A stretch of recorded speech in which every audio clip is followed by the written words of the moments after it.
Despite Russia maintaining its stance of having no intentions of waging war against Ukraine, the West still doesn't seem convinced.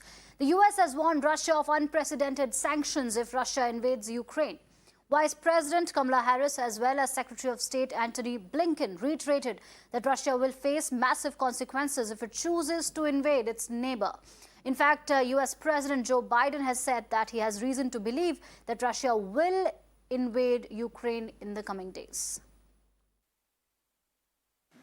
And do you have any indication about whether President Putin has made a decision on whether to invade? Do you feel confident that he hasn't made that decision already?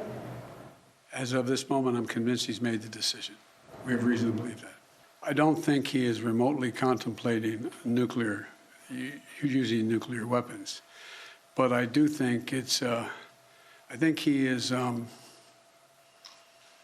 focused on trying to convince the world that he has the ability to change the dynamics in Europe in a way that he cannot.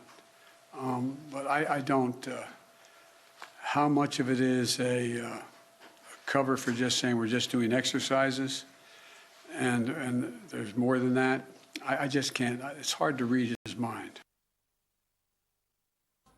My first question to you is, of course, we've been seeing how this has been playing out over the last several days. Despite the fact that Russia has time and again said that they are not interested in going to war and that they're not going to invade Ukraine, nobody seems to believe them, especially the US.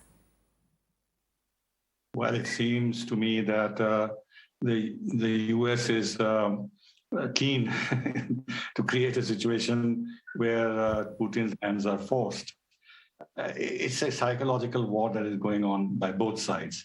Putin masses forces and says he has no intention to invade. He also announces a partial withdrawal, but US keeps insisting that he's going to invade. They set a date, 16 February.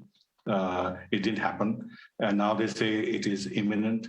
So behind the scenes, one is not sure what is going on and what are the compulsions on the side of the United States to keep saying that an invasion is imminent. Now, even the president of Ukraine, Zelensky, is casting doubt. He's repeatedly said that he doesn't see any sign of a Russian invasion. And this kind of paranoia that is being created is costing hugely the Ukrainian economy. He cited a figure of losses of $20 billion that have already occurred because of problems of exports and things like that, and investors running away and stuff like that. Some nations have stopped flying to Ukraine. Others have closed down their embassies, including the US embassy.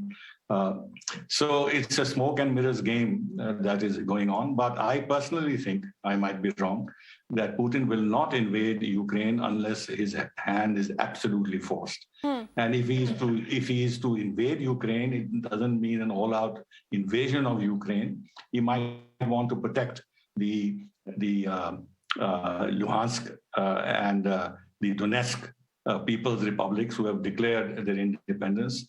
Russia has not recognized them as independent republics, though the Russian Duma has given an option to Putin to recognize them. And this is in case encouraged by certain US lobbies and Western lobbies, especially the Baltic states and Poland, the Kiev government decides to launch an invasion of these two people's republics, so-called, because they don't want to accept even their autonomy.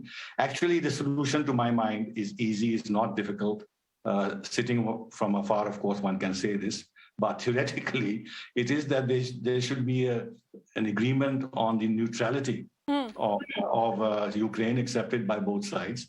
Ukraine's independence need not be conditioned only on its membership of NATO, because Sweden and Finland are independent countries, and they are not members of NATO.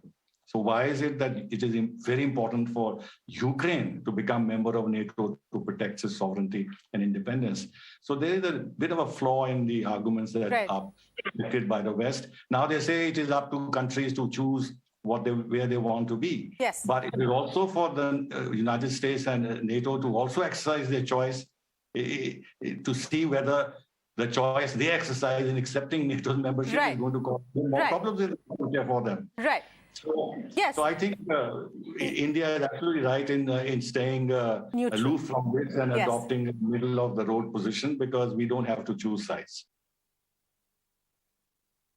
While despite the warnings from the US and NATO, Russia continued with its missile drills and military exercises in the Black Sea. While in Ukraine, heavy shelling in the eastern regions led to the death of a Ukrainian soldier.